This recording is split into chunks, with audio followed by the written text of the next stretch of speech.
Pekný deň, volám sa Dominika a som zakladateľka v Akadémii alebo Kundalini Activation Flow a dnes by som vám chcela povedať spirituálna príčina zápchy, ako máte na ňu reagovať. Lebo častokrát sa stretávam s tým, že mi klientky vravia, ako majú zápchu, ako s ňou častokrát dlho bojujú a ja som nebola výnimka a chcem vám aj povedať tú spirituálnu príčinu. Spirituálna príčina zápchy je, že neviete niečo pustiť zo života, na niečom trváte. Niečo sa bojíte pustiť kvôli tomu, že keď to pustíte, máte pocit, že ten vesmír vám to nenahradí.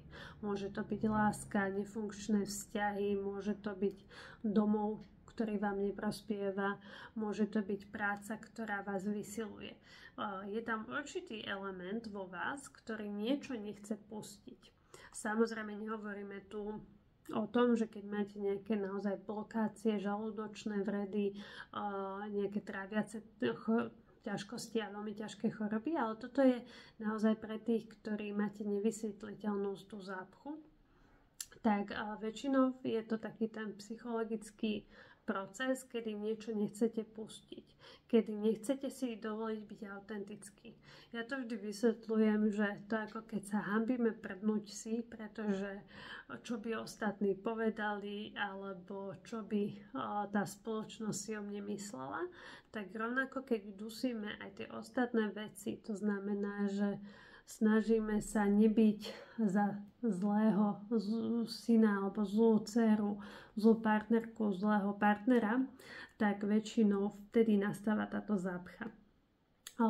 Taktiež pri dlhodobej chronickej zápche sa deje to, že váš nervový systém a vaša chrbtica sa zablokuje.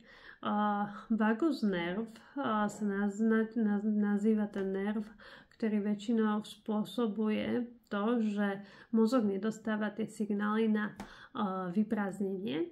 A na to, aby ste ho nejakým spôsobom opäť naštartovali, je dobré, aby ste zvýšili aj príjem magnézia.